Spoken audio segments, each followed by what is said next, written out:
waa Sénégal waa Gambia maa ngi leen di nuyu ku nekk sa tur ak sa sant. Vidéo bi daal vraiment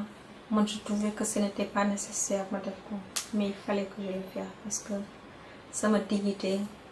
ak li ma jàng ci Sénégal yépp ak Casamance fu ma juddoo ak waa Gambie yi nga xam ne samay mbokk lañ tey sama mbokk lañ ëllëg moo tax ma def vidéo bi. Vraiment daal àdduna bi yépp jàpp na ak yow nu muy noyyee man sama olof bi baax noonu, mais je vais essayer avec en français. Je voulais parler à Yaya Jammeh sincèrement daal. Yaya, il faut faire tout pour descendre sur ton trône, Yaya Jammeh, parce que vraiment depuis le début de ta gouvernance il y a pas mal de sang qui a coulé. Les gens sont disparus en Gambie. Même moi, une fois, tes soldats, je ne sais pas si tu le sais ou pas, parce que tu as fou. Donc, une fois, moins 5, nous c'est autre chose. Mais je vais expliquer, moi, de faire tout vraiment, tout possible. Nga bay nit ñi ci jàmm. Li war a juddu tey yaay mu ngi xalaat est-ce que c'est nécessaire pour mu judd. Maam bu war a dee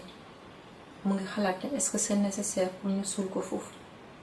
parce que dafa la ragal. Même dee même lu dem bu ëpp si dee nit ragal na la ko. Yaa Jammeh yàlla moo lay jox intelligence boobu bu ko négliger di ko def ci barbarie dans tous ces barbaries. Fii tout pour descendre Yaa Jammeh. Waa Sénégal sonn nañu kenn bëggul indi problème dëkk bi yépp mel ni c'est pas à cause de toi la cause pour laquelle kenn bëgg fa def ay dégâts. Non, c'est parce que cause pour laquelle la population de la Gambie ñoom ñoo la sauvé. su fekkee ñoo dong la ak sa soldat yi fekkee nit ñëw na sànni fa bomb bu yàgg dégg wala mu saq la pexe foofu si Gambie ba nga waaru ñu nii waaye du yow yaa tax yow ñi nga bañ yow les gens que tu n'aimes pas de la Gambie, c'est à cause de ces gens que tu es jusqu'à présent en vie. Je peux même dire que tu es en vie. Laisse les gens. Et c'est pas tout juste la Gambie. Les gens de la Casamance, ils sont aussi effrayés, ils ont peur de toi. Parce qu'ils sont pas dans quelles conditions ils vont se retrouver. Tout ça là à cause de benn nit rek benn nit benn toogu. Est-ce que tu xalaat nga loolu Yaya Jammeh? Man je sais que li ngay def nii du sa sago, parce que sa temps gouvernement bu nga su fekkee dañ la faloon pour nga toog cela ne lay pas arrivé, mais coup d'état bu nga def bu bari rey ay nit yu bëri yu nga xam ne yow bés bu nekk dans la Gambie dans sur terre yaa ngi posé sa tànk si ñoom nga xam ne yàlla jël leen yow yaa leen rey yaa ngi dëgg sa tànk si ñoom guddi ak bëccëg di toog ci seen i deret guddi ak bëccëg. xam nga loolu ci benn bopp xeju fa. yow même yow danga traumatisé yow Yaya Jammeh danga traumatisé yow dem nga ba dépassé nit fu mu war a yem dem nga ba dépassé ko comprendre. yow nekkuloo si loxo yàlla nekkuloo si loxo ay nit ah Yaya Jammeh wàccal. yow dangay dem Casamance yow Casamance waa Casamance sax dañu ragal wax sa tur yow Yaya Jammeh. Le Casamance existe là foofu. Tu n'existes pas parce que les gens ont peur même de parler. Non, vient te dire quelque chose mooy nga xam ne sa jaloore la dégg nga parce que foofu tam Gambie yaa ngi ak sa militaire yi. Casamance say xarit ci mu tudd bi sax rebelle. Man ça fait 3 ans maa ngi def je fais des recherches ci internet ma def samay analyse ma xam ne parce que man bu ma nekkoon xale man def naa fi plus de presque 33 ans bien 34 mais maa ngi fii Allemagne. J'ai fait des recherches xam naa ne man xam naa ay Casamance boo nee Joola man leen soose wolof balante ñëpp benn ci collègue ñëpp benn jikko waaw te fan lañ ko jëlee ñëpp ñu fa toog joolaay ñoo leen di jàngal jikko ku nekk dangay indi sa jikko bu baax nga war a juddoo fu nga war a juddoo mais joolaay ñoo leen di yar jikko parce que joolaa du ko déglu mu sàgg même dans son langage il n'y a pas quelque chose de barbare tu comprends donc ñoo leen di jàngal tey am dal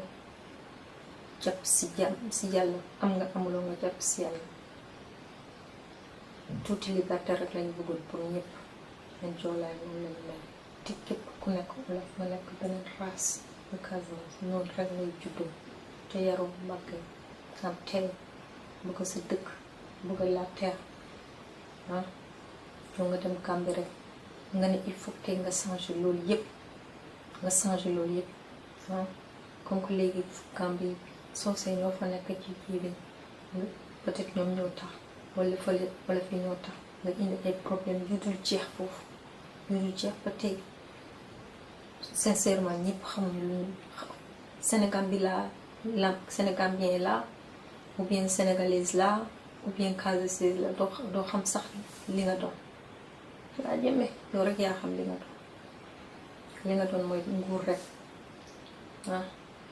sa mbokk yi sax rey nga joolaay man ci les premières li ma dëgg ci les premières joolaay yi nga xam ne ils ont dit non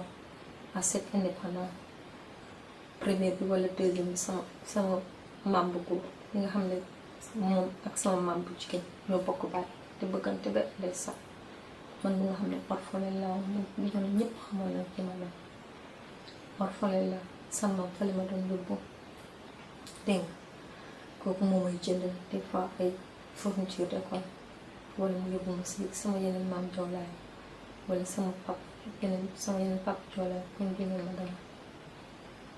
yaa jël yooyu yëpp yàq na ko ak joolaay lu mu am tekki am taranga noppi soo ko doon saaga sax du wax dara mel ni ci ñëpp respecté ko loolu sax du saaga sax parce que boo nee joolaay mu daal loolu lu si ne joola da koy wax aussi soose wala daf koy wax wala ñu ne làkkat yi pël yi lu nekk dañ koy wax mais ñu luñ koy wax si kenn du ko wax si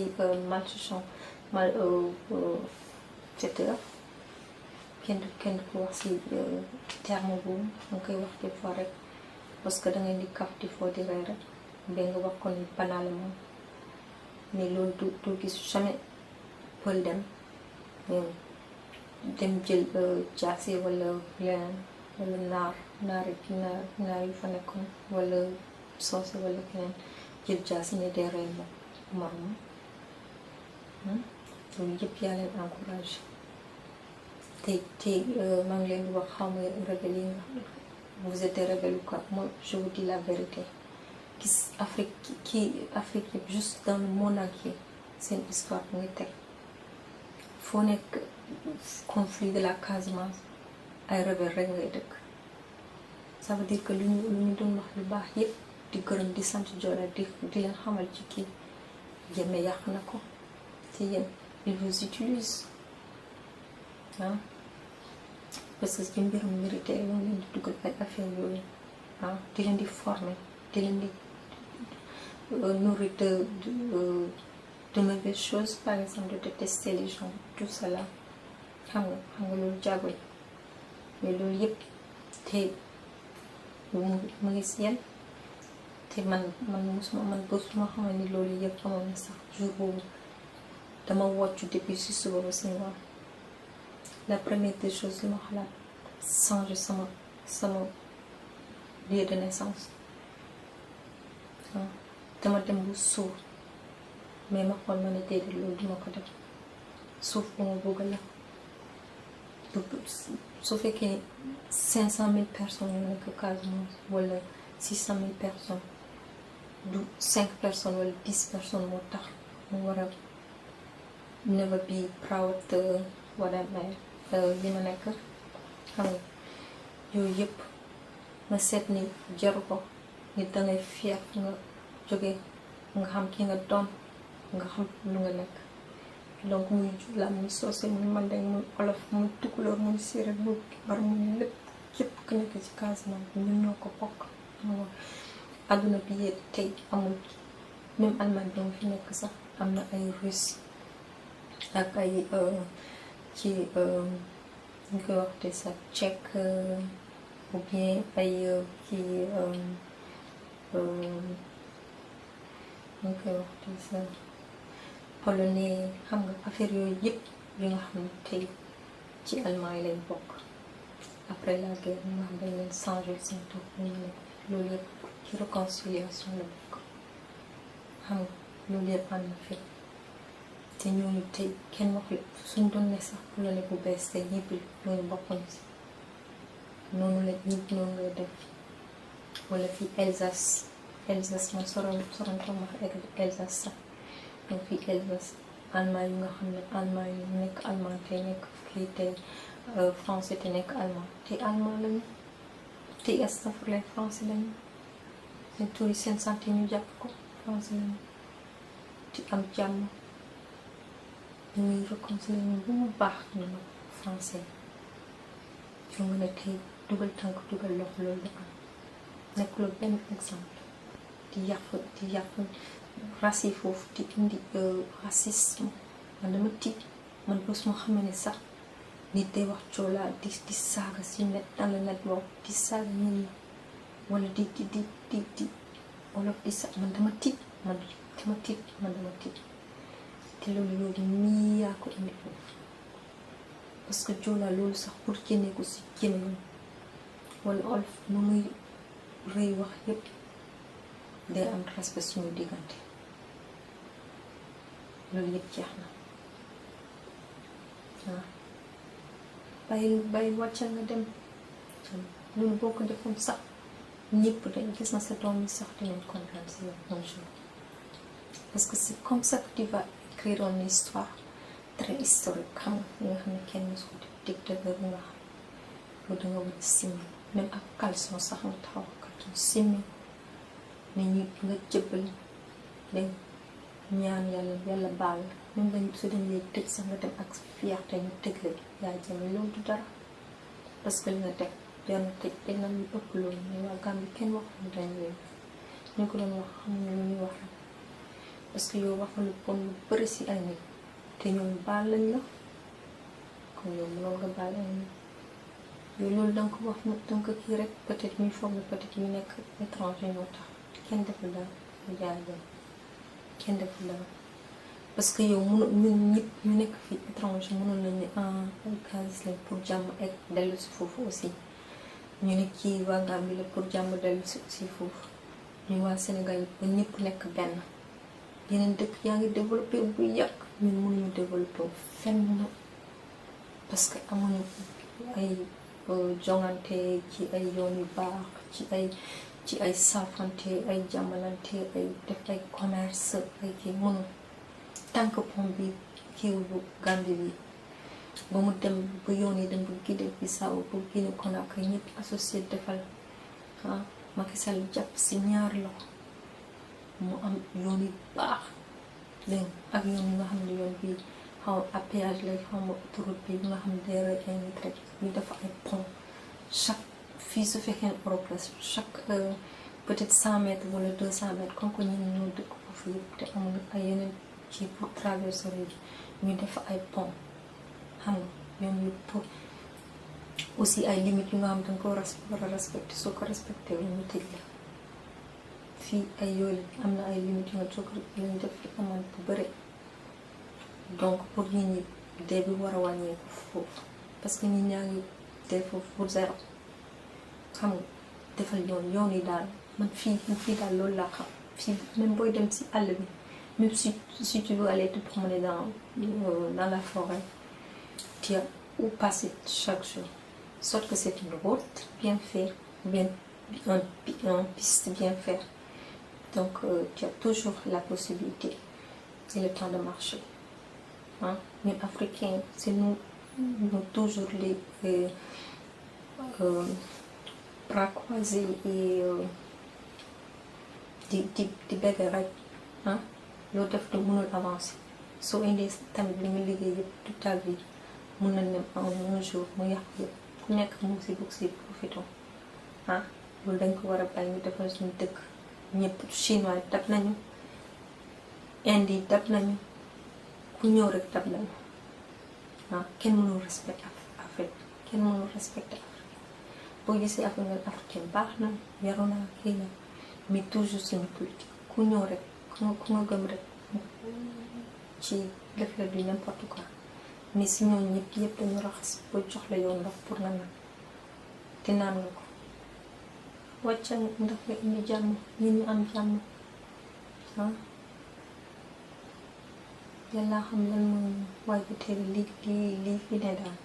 moom ci te yow mënoo rëcc yow xam nga ne mënoo rëcc parce que après kenn du ñëw parce que bëgguñu foofu kenn dee waaw loolu yëpp si ñaan yi nit ñi la ak yu baax ñu fa tëdd ci seen ñaan bëgguñu kenn dee donc yow dañ lay ñëw abandonné complètement touristes yi kenn du fa ñëw kenn du dem kenn du ñëw frontière yaa ngi tëj yow dangay dem ba rey foofu ñun ba yow mii sax dinga dem ba joolaay ñoo leen ñu mujjee ñëw rey man maa ne ko kanam yoon donc defal tout possible pour wàcc tout possible man je m'en fous ku fa yëg muy joolaa la muy soose la muy pël la muy bàyyi la muy xawma lan la loolu dañ ko war a bàyyi ku fu nar a yëg daal peu importe sama yoon new si mu olof la muy xawma lan la moi qui français je m'en fous pas mal xam nga man lan laa soxla si côté boobu ñëpp am jàmm muy Casamance muy Sénégal muy ci parce que touristes yi ñëw Sénégal tam dañuy xam ne sincèrement Casamance rafet na baax na Gambie rafet na baax na nord bi fépp rafet na baax na mais mun soo ñëwee aussi man dama koy def di def yëfu touriste foofu ak sama jëkkër mais soo ñëwee doo xam presque fooy dem Dakar ville bi c'est bourré xam nga ñun ñëpp dañu war a def toujours suñu construire wala ñu def ay usine wala yuy indi investisseurs yi ñu tas leen si dëkk bi yëpp ci Sénégal yëpp ñu tas leen yow tam investisseurs yi suñu ñëwee ci Banjul bu ndaw boobu rek yow xam nga ne foofu yëpp jeex na suuf yow suuf bi nga bëgg mooy suufu Casamance danga nga jël Casamance def ko Gambie mënul ne dafay indi beneen problème bu nga xam ne moo ëpp bii problème man maa la wax nii xaw ma dama koy fekkee xaw ma dama ko fekkee je m'en fous pas mal mais li may wax tam lii problème mooy ñoo ëpp boobu parce que loolu baaxul mënuloo ko def parce que fële anglais la ñun ci français lañ bokk ñu ñuy wax ne yëpp ñu sont nekkatuñu fi colonisation bi tôt ou tard dina am lu ñëw feeñ encore li nga xam ne encore séparation boobu mooy gën a diis que séparation bi mais ñi bu ñu gisee ni ñii ñu ngi ci gouverner seen gouvernance ñii ñu ngi ci gouverner seen gouvernance peut-être benn deret bi la ñëpp ay mbokk lañu ñëpp kenn mënu leen diviser ñii ñi ñooy ñëw ba ñee foofu lu ñu am ñu indi parce que nit ñi tey jàmm rek la ñuy wax comme nit ñi dañuy dem ba lu ñu am ci suñu dëkk lañ koy indi lu ñu bëgg lu baax ci suñu dëkk ñu ñëw dénk ko si ñun waaye koo bëgg a dénk dara mu sàcc la koo bëgg a wax lu baax mu sàqal la pexe ci lu bon koo bëgg a associé intérêt lay xool ba pare Gambie tamit ñëpp ñu fa nekk ñoom dañ la yow danga leen ragal ñoom ñu ragal la donc lu si des mooy indi ay gan te gan yooyu dëkku gis nga gan yooyu bés bu demee bu dem ba ses ñoom ñëpp dañuy dellu fu ñu jógee lu bari bu yàggee sax bu ñu demee ba kii sa lu bon lañuy wax duñu wax sa lu baax sa lu bon lañuy wax te kenn du bëgg tôt ou tard kenn du bëgg pour ñu def leen ci benn pot parce que dañu pour ñoom pot bi day dem ba tilim ba bu nga xam ne ku nekk danga seexlu pot bi donc tu veux pas être ensemble dans pot de li ñu koy wax de sardine parce que ça va plus jusqu'à je ne sais pas où donc defal daal vraiment tout possible. Donc tu as vu que tu es coincé mais man li ma lay wax mooy dëkk nga ci bàyyi sa soldat yépp dem ne leen daal simmeeku leen ku nekk foo bëgg a dem demal comprendre yow mi nga simmeeku boo simmeeku yaa ngi simmeeku alal bi yëpp parce que yow alal bi moom la ko yow alal gànn nga simmeeku dem ci seen bantamba boobu xaw ma benn place la xaw ma fenn la taxaw foofu nga xaar ñoo jël si la suñ lay juge ñu juge la yow président Côte d'Ivoire bi gënuloo ko te gënu la te pourtant lu mu def yëpp te xam naa dafa mu toog loolu mooy jàmmoom waaye yow dangay ñëw bay benn histoire bi nga xam ne sa doom bu ñoom suñuy am seeni doomaatu doom kenn du leen respecté dinañ leen joxoñ ci say descendant lañuy jóge xam nga kenn du bëgg pour ñu boole leen ak ñoom doo leen mës a gis mukk fuñ leen di kii invité ci télévision ñuy wax ñu leen di raay di leen foo di kontaan seen jamais parce que si li nga teg la te yow bëgguloo ñun ñi libre mais liberté boobu nga xam ne occidentaux toujours yaa ngi leen di xas parce que yaa ngi leen di xas parce que tu dis toujours nu mu tudd sa panafrique ay africain petit di patata yow après sa doom yëpp buñ doon juddu di si dëkk yooyu leen judd ñu nga xam ne yow bëgguloo leen yow donc dangay contredire sa bopp donc danga xam ne li ngay def du yoon nga dem yóbbu leen foofu parce que xam nga ne su fekkee doom foofu la te sa jabar du américaine mais il suffit que en Amérique il suffit que xale nekk américain rek yaay am nañ droit toog foofu ak wala papa donc yow noonu nga ko def mais yow xam nga ne yow kenn bëggu la su fekkee ne xamoon nga ne foofu bëggoon nañu wala beneen dëkk bëgg nañu fekkee ne tu es parti avec eux mais xam nga ne yow dëkk boo bëgg a wàcc kenn ku nekk da leen naan du fii parce que boo booy xalaat dëkk boobu rek sa tur la ñuy gis ay wàccal may jàmm ndeysaan wàccal dégg naa sa pap bu baax la woon ay wàccal xam naa amul jàmm mu ngi tourné rek fu mu nekk sanga ko suuf bu baax mën naa loolu rek laa leen xalaatal rek xalaatal ma lay wax bul dégg ni kii saaga na ma kii yow président yëpp la ñuy saaga képp ko am tur tey dañ lay saaga même Seydina Muhammad sallallahu alayhi wa sallam am na ñu ko doon saaga kooku lu mu daj yow même genn bàll bi mosuloo ko daj même si chrétien ku ñu wax Jésus Christ lu nekk daj na ko lu nekk daj na kooku luñ ko wan wanuñ ko kenn doomu aadama ay wàccal jàppal seen wàcc fii am na loi suñu yëpp ñu jugé la foofu nga gën a am liberté sax que tey soo demoon tey nga yàq Gambie yëpp parce que yow tu es capable de tout yow man lu ñu mus a xalaat ci lu bon mën nañ ko fekk si yow loolu pour ngaag sax si jëmee wax sax lu ñu xalaat yëpp kenn du ko def wàccal ay wàccal ndeysaan wàccal su fekkee bu nga wax Casamance nga bëgg a waa Gambie li ngay wax ni ak Sénégal ñëpp nekk benn wàccal dangay ñëw joxe exemple bu baax sax yu bëri nga xam ne ci yoon bi leen dañ siy jógee am fulla ak fayda sa topp ba faw du dem mais li ngay def nii yow li ngay def di rey ay nit ay sacrifice yu bon yoo xam man xam nga ñoo lay defal sacrifice yooyu parce que man mosuma Joola du def loolu Joola bois sacré buggu sax mélange ak lu bon ñoom seen bois sacré dañuy dem foofu pour mën a tey góor nga mat nga te loolu dañ koy boole nga respect sa jabar fonk ko bul dóor sa jabar bu ko xas ñu nekk si yeneen xeet yi sax doo ko fekk si ñoom mais tey ak ñu ci changé nii nga détesté leen kan moo xam lan man ñii ñëpp les hommes de la terre nga xam ay joolaa lañ suuf rek lañ xam ak liggéey suuf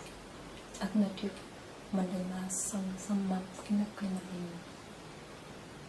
kii sa mbokk la damay dem ñu indi lépp ñu sàmmal pour su mbokk fu nekk dañ maa sàmm ak ay garab may bañ xam di bañ ñu pour ëllëg la lii rek moo lay aar pour ëllëg te doo gis ko tàlli loxoom pour jël xaalis joolaa xam nga loolu li ñu am si xaalis yëpp li ñu war si xaalis bu tey joolaa xam ko ñoom ngay xeexale mais ñu ngi leen di xeexale nii loolu bëri dee nañ si nga xam ne bëgguñu ko dina leen non ne sarabe yi non ñeneen ñi daw te yow ku nekk sa nguur ñun sax xam nga leen pare soo say moom danga leen déteste rek parce que bëggul a am jamais soo sa am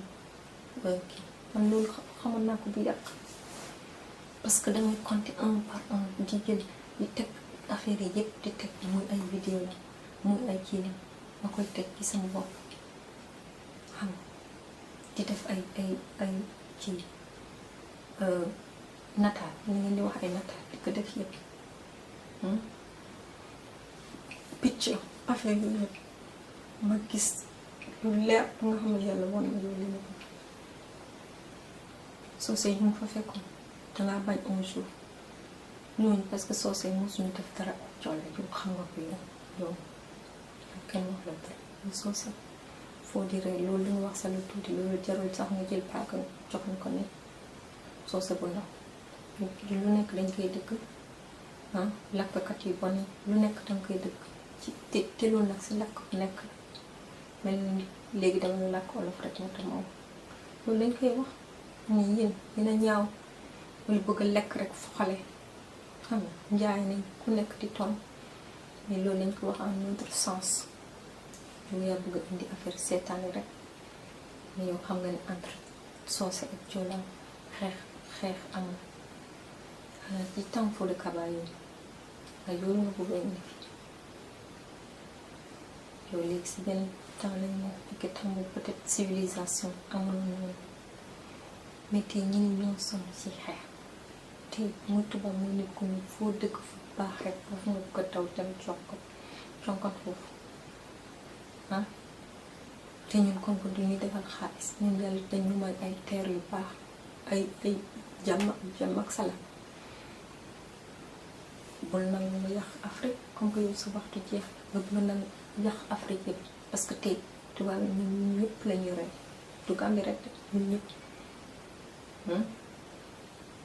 ñoom dangay gis fii ñuy régler seen problème yi déedéet ñun la ñuy rey ñun suñu peau noire bi mënuñu rëcc dama foog ne des fois sax ci ñu mu tudd di sax yàlla des fois na ma baal mais dama foog ne peut-être dafa jum un jour ci li mu doon def yëpp lu baax benn deret la si bëri mu ne mu jëlee deret bu xonq teg ko si suufu deret der bu ci der bu ñuul peut-être deret bu ñuul moo ñu gën a lan parce que man damay foog ni sax noir moo gën a bon tubaab yàlla ma yàlla bon barki yàlla